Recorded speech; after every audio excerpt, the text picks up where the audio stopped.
Looking through the fish tank. Sacred geometry. According to the teachings of sacred geometry, everything within reality are formed from sacred geometrical shapes and vibrations that give rise to all the forms and the substance of our reality. The geometric shapes are all part of an ultimate shape, and they are encompassed within or constituents of the whole, or God that can be seen with psychotropic experiences. Shamanistic rituals. Spiritual disciplines. Geometry. Mathematics, and last but not least within nature, such as snowflakes, and also with the effect of the magnetic field, has on iron filings where the magnet is under the glass sheet. And when the iron filings are poured and land on the glass, they form a geometrical shape that's catalyst, is electromagnetism, displaying the magnetic field of the magnet below. The ancient Greeks of old and contemporary rabbis, or Jews, have the sacred geometry interwoven within their spiritual practices, disciplines, and theosophy. The former resonates, or is uncannily synonymous, with modern quantum physics findings, and the latter can be found within the sacred teachings and wisdom of the Kabbalah.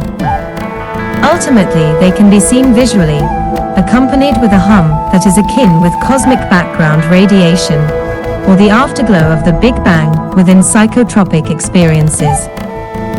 The wisdom of the above spiritual ethos, I believe, culminates within the Rosicrucian theosophy and the aforementioned teachings above, who share similar wisdom and their energetic meditation techniques, practices, and disciplines. In that we must focus on our physical attributes and utilize our spiritual intuitions and harmonize, align, or unblock our subtle body's energy fields that oscillate or rotate down the chakras from the crown chakra to the base chakra in the middle of the body, and from fingertip to fingertip from their outstretched palms, which together, when synchronized with their spiritual techniques, it stabilizes their vitality. And that when attuned with both passive and active meditation, it not only brings on a sense of well-being, which simply put means to be whole, or in a state of perfection, that wards off psychological ailments and physical diseases such as cancer, etc. Further, we also carry the positive or harmonic good vibrations from this life. At the gate of death, for our present lives, are the footprints of our future lives' inner and outer self-developmental progressive innate journeys, or our spiritual potential. The philosophy of freedom. Steiner approached the philosophical questions of knowledge and freedom in two stages.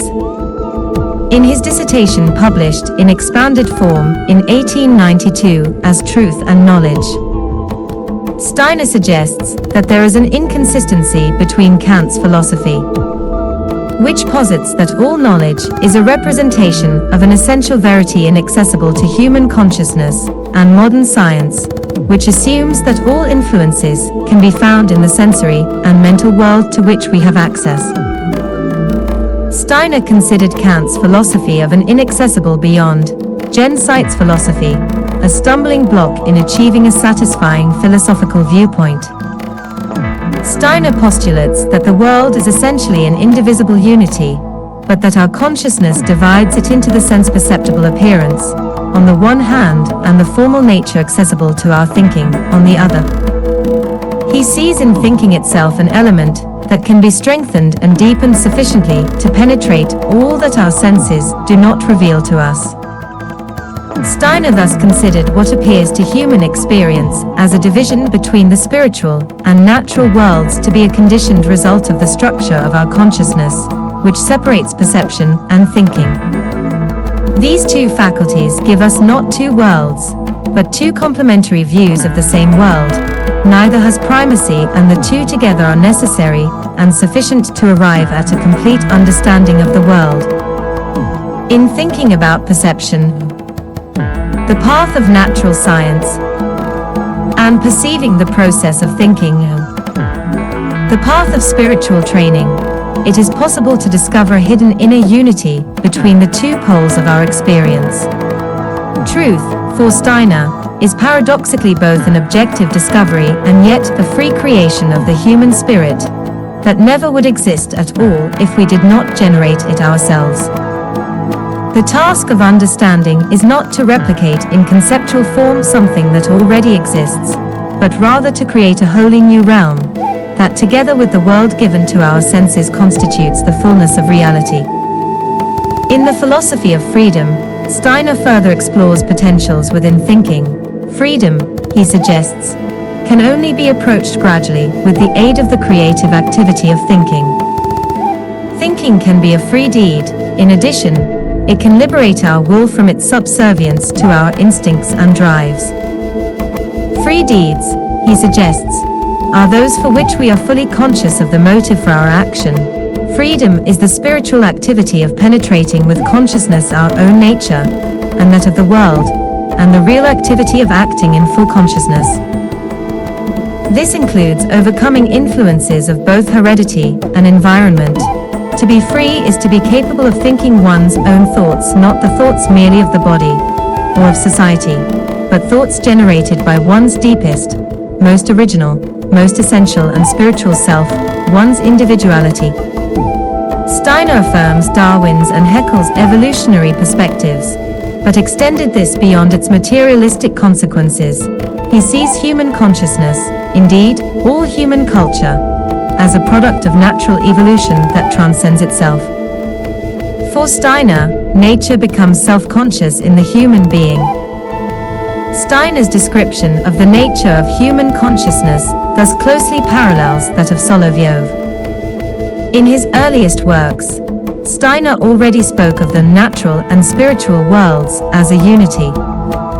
From 1900 on, he began lecturing about concrete details of the spiritual worlds, culminating in the publication, in 1904, of the first of several systematic presentations, his Theosophy, an introduction to the spiritual processes in human life and in the cosmos. As a starting point for the book, Steiner took a quotation from Goethe, describing the method of natural scientific observation, while in the preface he made clear that the line of thought taken in this book led to the same goal as that in his earlier work, The Philosophy of Freedom.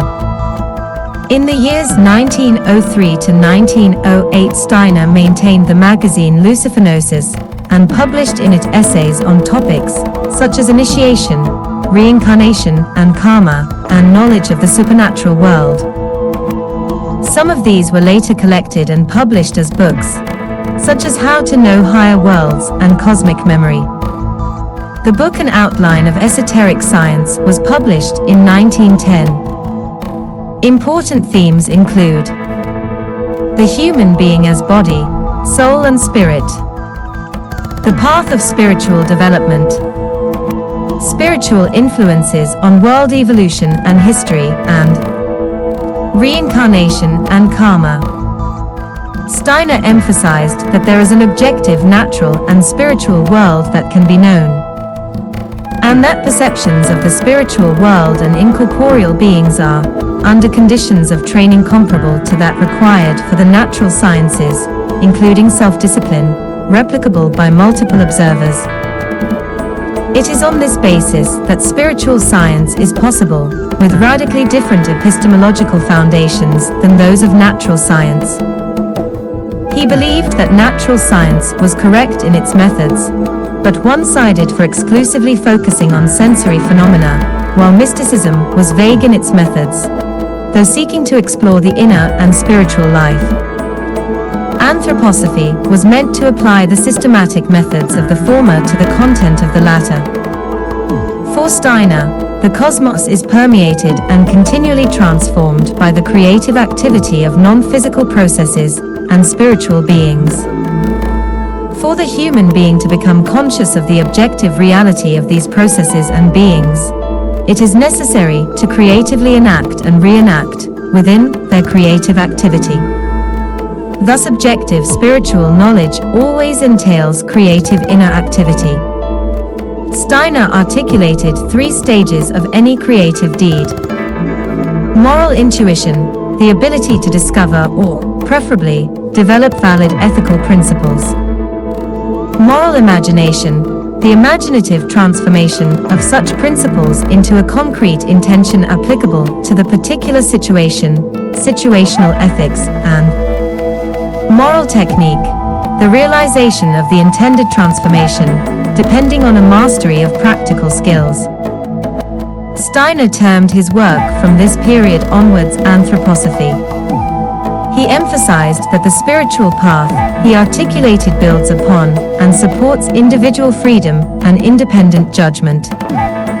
For the results of spiritual research to be appropriately presented in a modern context, they must be in a form accessible to logical understanding, so that those who do not have access to the spiritual experiences underlying anthroposophical research can make independent evaluations of the latter's results. Spiritual training is to support what Steiner considered the overall purpose of human evolution, the development of the mutually interdependent qualities of love and freedom. Steiner and Christianity. Steiner appreciated the ritual of the Mass he experienced while serving as an altar boy from school age until he was 10 years old, and this experience remained memorable for him as a genuinely spiritual one, contrasting with his irreligious family life. As a young adult, Steiner had no formal connection to organized religion. In 1899, he experienced what he described as a life-transforming inner encounter with the being of Christ. Steiner was then 38, and the experience of meeting Christ occurred after a tremendous inner struggle. To use Steiner's own words, that experience culminated in my standing in the spiritual presence of the mystery of Golgotha, in a most profound and solemn festival of knowledge.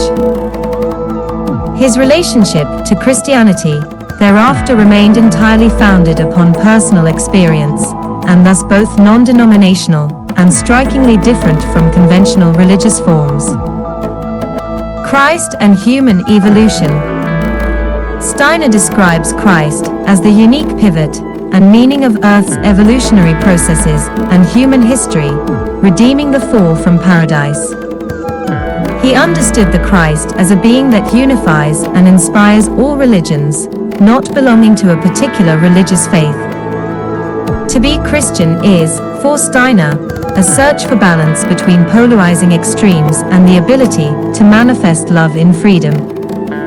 Central principles of his understanding include: the being of Christ is central to all religions, though called by different names by each. Every religion is valid and true for the time and cultural context in which it was born. Historical forms of Christianity need to be transformed in our times in order to meet the ongoing evolution of humanity. In Steiner's esoteric cosmology, the spiritual development of humanity is interwoven in and inseparable from the cosmological development of the universe. Continuing the evolution that led to humanity being born out of the natural world, the Christ being brings an impulse enabling human consciousness of the forces that act creatively, but unconsciously, in nature. Divergence from conventional Christian thought. Steiner's views of Christianity diverge from conventional Christian thought in key places, and include Gnostic elements. However, unlike many Gnostics, Steiner affirms the unique and actual physical incarnation of Christ in Jesus at the beginning of the Christian era. One of the central points of divergence with conventional Christian thought is found in Steiner's views on reincarnation and karma. Steiner also posited two different Jesus children involved in the incarnation of the Christ. One child descended from Solomon, as described in the Gospel of Matthew, the other child from Nathan, as described in the Gospel of Luke. He references in this regard the fact that the genealogies in these two Gospels list 26, Luke, to 41, Matthew, completely different ancestors for the generations from David to Jesus. Steiner's view of the second coming of Christ is also unusual. He suggested that this would not be a physical reappearance, but rather meant that the Christ being would become manifest in non-physical form, in the etheric realm, that is visible with spiritual visions and apparent in community life, for increasing numbers of people, beginning around the year 1933. He emphasized that the future would require humanity to recognize the spirit of love in all its genuine forms, regardless of how this is named. He also warned that the traditional name, Christ, might be used, yet the true essence of this being of love be ignored. The Christian community. In the 1920s, Steiner was approached by Friedrich Rittelmeyer, a Lutheran pastor with a congregation in Berlin, who asked if it was possible to create a more modern form of Christianity. Soon others joined Rittelmeyer, mostly Protestant pastors and theology students, but including several Roman Catholic priests. Steiner offered counsel on renewing the spiritual potency of the sacraments, while emphasizing freedom of thought and a personal relationship to religious life. He envisioned a new synthesis of Catholic and Protestant approaches to religious life, terming this modern, Johannine Christianity. The resulting movement for religious renewal became known as the Christian community. Its work is based on a free relationship to Christ without dogma or policies. Its priesthood, which is open to both men and women, is free to preach out of their own spiritual insights and creativity. Steiner emphasized that the resulting movement for the renewal of Christianity was a personal gesture of help to a movement founded by Rittelmeyer and others independently of his anthroposophical work. The distinction was important to Steiner because he sought with anthroposophy to create a scientific, not faith-based, spirituality. He recognized that for those who wished to find more traditional forms, however, a renewal of the traditional religions was also a vital need of the times. Carl Jung. Jung's work on himself and his patients convinced him that life has a spiritual purpose beyond material goals. The main task for people, he believed, is to discover and fulfill their deep, innate potential. Based on his study of Christianity, Hinduism, Buddhism, Gnosticism, Taoism, and other traditions, Jung believed this journey of transformation, which he called individuation, is at the mystical heart of all religions. It is a journey to meet the self, and at the same time to meet the divine. Unlike Freud's atheistic worldview, Jung's pantheism may have led him to believe that spiritual experience was essential to well-being, as he specifically identifies individual human life with the universe as a whole. In 1959, Jung was asked by host John Freeman on the BBC interview program Face to Face whether he believed in God, to which Jung answered, "I do not need to believe. I know." Jung's ideas on religion counterbalance Freudian skepticism. His idea of religion as a practical road to individuation is still treated in modern textbooks on the psychology of religion, though his ideas have been criticized. Jung recommended spirituality as a cure for alcoholism and is considered to have had an indirect role in establishing Alcoholics Anonymous. Jung once treated an American patient, Roland Hazard III, who had chronic alcoholism. After working with the patient for some time and achieving no significant progress, Jung told the man that his alcoholic condition was near to hopeless, save only the possibility of a spiritual experience. Jung noted that, occasionally, such experiences had been known to reform alcoholics when all other options had failed. Hazard took Jung's advice seriously and set about seeking a personal, spiritual experience. He returned to the United States and joined a Christian evangelical movement known as the Oxford Group. He told other alcoholics what Jung had told him about the importance of a spiritual experience. One of the alcoholics he brought into the Oxford Group was Ebby Thatcher, a longtime friend and drinking buddy of Bill Wilson, later co-founder of Alcoholics Anonymous. Thatcher told Wilson about the Oxford Group, and through them, Wilson became aware of Hazard's experience with Jung.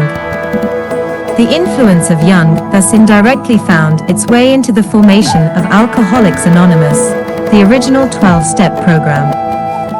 The above claims are documented in the letters of Jung and Bill Wilson.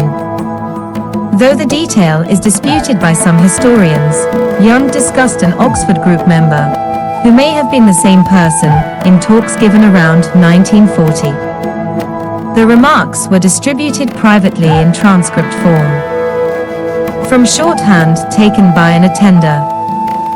Jung reportedly approved the transcript and later recorded in his collected works. For instance, when a member of the Oxford group comes to me in order to get treatment, I say, "You are in the Oxford group. So long as you are there, you settle your affair with the Oxford group. I can't do it better than Jesus." Jung goes on to state he has seen similar cures among Roman Catholics. The 12-step program of Alcoholics Anonymous has a psychological backdrop involving the human ego and dichotomy between the conscious and unconscious mind. Inquiries into the paranormal. Jung had an apparent interest in the paranormal and occult. For decades he attended seances and claimed to have witnessed parapsychic phenomena. Initially, he attributed these to psychological causes, even delivering a 1919 lecture in England for the Society for Psychical Research on the psychological foundations for the belief in spirits. However, he began to doubt whether an exclusively psychological approach can do justice to the phenomena in question, and stated that the spirit hypothesis yields better results. But he retained some skepticism toward his own postulation, as he could not find material evidence of the existence of spirits. Jung's ideas about the paranormal culminated in synchronicity. This is the idea that certain coincidences manifest in the world have exceptionally intense meaning to observers. Such coincidences have great effect on the observer from multiple cumulative aspects. From the immediate personal relevance of the coincidence to the observer. From the peculiarities of, the nature of, the character, novelty, curiosity of, any such coincidence. From the sheer improbability of the coincidence, having no apparent causal link, hence Jung's essay subtitle, and a causal connecting principle. Despite his own experiments failing to confirm the phenomenon, he held on to the idea as an explanation for apparent ESP. In addition, he proposed it as a functional explanation for how the I Ching worked, although he was never clear about how synchronicity worked. Interpretation of quantum mechanics. Jung influenced one philosophical interpretation, not the science, of quantum physics with the concept of synchronicity regarding some events as non-causal. That idea influenced the physicist Wolfgang Pauli, with whom, via letter correspondence, Jung developed the notion of unus mundus in connection with the notion of non-locality, and some other physicists. Alchemy. Jung's acquaintance with alchemy came between 1928 and 1930, when he was introduced to a manuscript of The Secret of the Golden Flower, translated by Richard Wilhelm. The works and writings of Jung from the 1930s onwards shifted to a focus on the psychological significance of alchemy.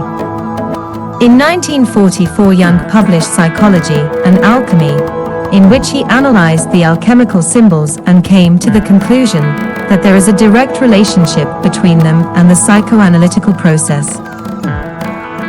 He argued that the alchemical process was the transformation of the impure soul, lead, to perfected soul, gold, and a metaphor for the individuation process.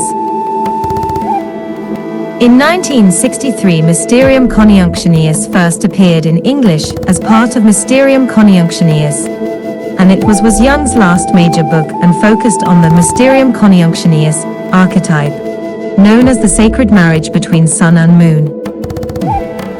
Jung argued that the stages of the alchemists, the blackening, the whitening, the reddening, and the yellowing, could be taken as symbolic of individuation, his chosen term for personal growth. Art therapy. Jung proposed that art can be used to alleviate or contain feelings of trauma, fear, or anxiety, and also to repair, restore, and heal. In his work with patients and his own personal explorations, Jung wrote that art expression and images found in dreams could help recover from trauma and emotional distress. At times of emotional distress, he often drew, painted, or made objects and constructions which he recognized as more than recreational. Dance or movement therapy. Dance or movement therapy as active imagination was created by Jung and Tony Wolff in 1916 and practiced by Tina Kellergeni and other analysts, but remained largely unknown until the 1950s when it was rediscovered by Marion Chase and therapist Mary Whitehouse. Whitehouse, after studying with Martha Graham and Mary Wigman, became a dancer and teacher of modern dance, as well as Swiss dancer Trudy Scoop in 1963, who is considered one of the founders of dance the movement therapy in the US. Political views. The state. Jung stressed the importance of individual rights in a person's relation to the state and society. He saw that the state was treated as a quasi-animate personality from whom everything is expected, but that this personality was only camouflage for those individuals who know how to manipulate it, and referred to the state as a form of slavery. He also thought that the state swallowed up people's religious forces, and therefore that the state had taken the place of God, making it comparable to a religion in which state slavery is a form of worship. Jung observed that stage acts of the state are comparable to religious displays.